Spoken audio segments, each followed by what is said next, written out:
everyone, it's Laurie from Cook Scrap Craft. Welcome back to the channel. I have a process video for you today that uses a photo flip. I believe this is one that I got in a package from Simple Stories a long time ago, and this was the last one that I had to use. So actually, I got to buy some more, but I know that I think I bought a similar product from Creative Memories before. Is that the one that's still in business? Which is the one that went out of business? I can't remember. But anyway, they're really fun to use. They have an adhesive strip on one side, so you can like stick them right onto your page. You can stick them onto a page protector. And I'm using one of them today because months ago, my husband's grandmother gave him one of his old baseball not trading cards. It's from when he played Little League. They turned his Little League photo into a baseball card, and she had it, and she actually gave it to my daughter. And I was like, well, what's my kid gonna do with this? So I took it with the intent to scrapbook it, because that's what I do with pictures. I put them into a scrapbook album. So this picture is from 1994. It's definitely, obviously it doesn't fit chronologically into any of our albums, and I don't have a specific husband album. So I'm just going to make it and put it into an album and put the date on for when this was made, and just kind of use that as the chronological order. So this was made in December 2024, so I guess I will just slot it in with other December 2024 layouts. But yeah, so I have these leftover pieces. The two background papers are actually, I can't remember the name of the manufacturer, but I think the product line was called Peachy Keen or something. But I really liked the banners because they reminded me of like sports banners. And then the red with the circles is just kind of like a nice generic, could be anything, could be baseballs, that's kind of the vibe that I was getting from it. So I used the two of those to make a background, a 12 by 12 background, and I kind of merge them together with some washi tape on the back. And then I have some photo play papers and embellishments from, again, the same photo play collection. These are just leftovers from other baseball layouts that I've done. So those are going to be sort of the mat for the trading card, as well as the embellishments for the layout. So the trading card is not the right size for this photo flip. The photo flip is 3x4. The trading card's a little bit smaller, and it also had some information on the back of it, some stats from my husband's year that year.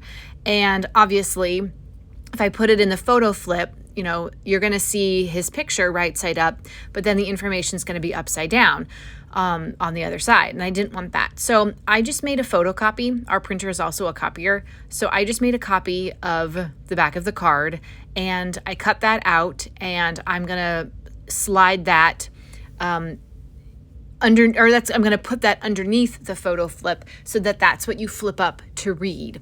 I hope that makes sense. I don't even know where I am right now in the process, because I'm just kind of like talking about what I was doing and not really paying attention to what I'm doing in the actual video.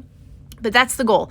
So the photo flip is going to have the card in it with my husband's picture, and then I'm going to put a 3x4 cut apart underneath. So you're going to flip it up. You're going to see the cut apart, and then you're going to see the infographic matted on the page. So that's actually going on this background.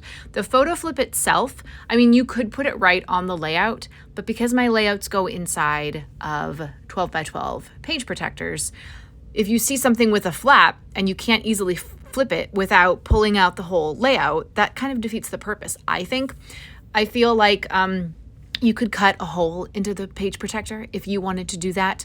I don't want to do that, so I'm just going to put my photo flip right on top of the page protector. Once I slot this into the page protector, I'm just going to stick that photo flap right on top so that it's easy for someone to go through the album and say, oh, this is a flip, and just flip it right open.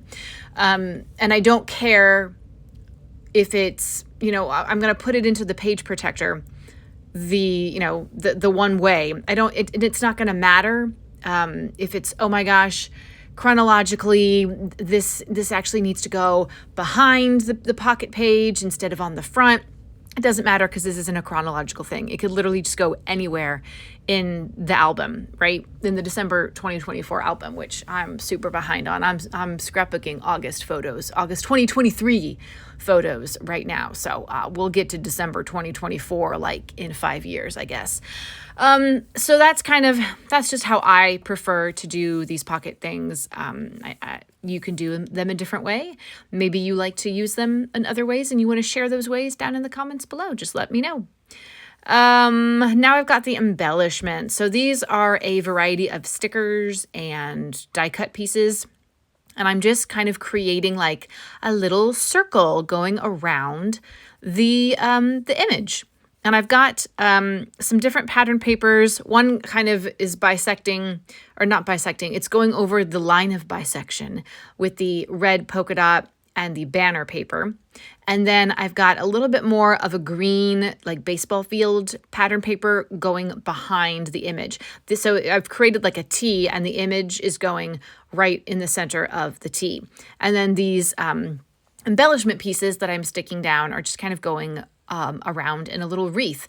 And I like doing that because it's an easy way to get rid of some of embellishments. Just creating like a circle of embellishments. I think that's a great idea, and one that I think I originally got from Chamel many, many years ago. So if you just have a bunch of embellishments and you need to use them up, just create a circle of embellishments and put your image in the middle of the circle. You can make your image a circle if you wanted to as well, and just go all out with the circles.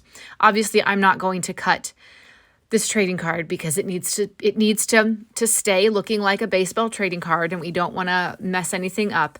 So I have not cut that down or anything. I just matted it onto some extra pattern paper, and yeah, I really like the way that this turned out. My husband doesn't know that I made it, so I guess I will have to show him eventually and be like, oh, look, but I have a feeling he'll just be like, okay, thanks.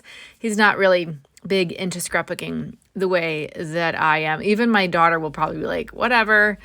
No one cares. No one cares all the work that I put into these things. I have so many albums. I have so many. Sometimes I wonder what's going to happen to these when my time is up. Like, is my kid going to keep them? Or I guess I should stipulate that somewhere in a will. Like, please don't throw away all of my 500 scrapbook albums. Or please donate them to like a historical society or something. I don't know. Do you guys have plans for your albums when you're finished with them? Or when not finished with them, but when you die, what's going to happen to your albums? These are things to think about because we can't take them with us. So I don't know, getting a little morbid here. I better change topic. Yeah, I hope everyone's having a good holiday season. It's the holiday season as I am doing this voiceover. So I've already finished up my December daily for 2023. I have been thinking about December daily for 2024, and I feel like instead of doing a December daily, maybe just do a full-on December album. And I don't know what size it's going to be, but instead of having, 12 by 12 layouts, some December layouts in a big album, and then a December daily layouts in a small album, I think I might just do maybe just a December album. Thoughts? Anybody have thoughts? Anybody done something similar to try to get off like the craziness of December daily, making it a little bit easier, but also like doing something still different, but still kind of like that's manageable? I don't know. Those are just my thoughts, but obviously we're not even through December, so I haven't printed December photos yet. And like I said before, I'm still scrapbooking August 2023, and it's probably going to take me forever because I had over 30, well, I had a lot of photos. No, not over 30 photos. It cost me like $30 to get all these photos. So it was probably like almost 300 photos. And that's with Shutterfly. If you use the app, there's a code where you can get basically free prints. You're only paying for the shipping, I think it is. Yeah. So if you're, and they've been doing this for a long time. They kind of changed it up though, where now you have to put a code in. It's not automatically free. So just keep that in mind if you're a Shutterfly user, or if you're new to Shutterfly and looking to take advantage of this deal. They kind of changed it up recently. It's been a while since I've ordered pictures. So that's something that you need to keep in mind. But It's a great deal and a great way to get a bunch of pictures printed all at once. And the quality is pretty good. I can't complain too much about Shutterfly. My recent order, even with the holidays, got to me like super fast, which sometimes it doesn't. And I've had problems in the past where the order doesn't come at all.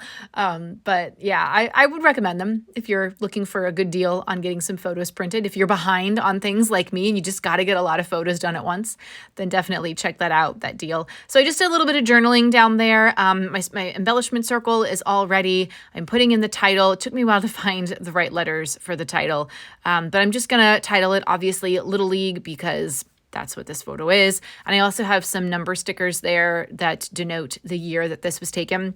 But in the journaling, I wrote that this, I put the date that the layout was made so that I could kind of know what was going on here. And I wish I remembered when specifically we were given this baseball card, but I don't. And it could have been last year. We could have gotten this baseball card last year.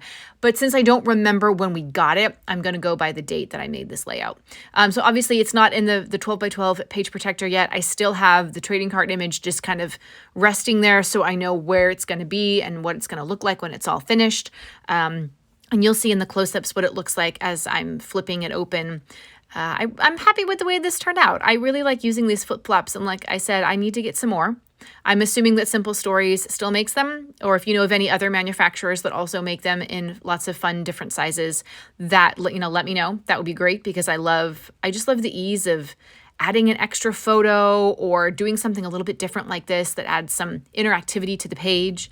So here are the close-ups. I hope this video was inspiring for you and that you have a good holiday season and you come back in the new year and scrapbook more with me.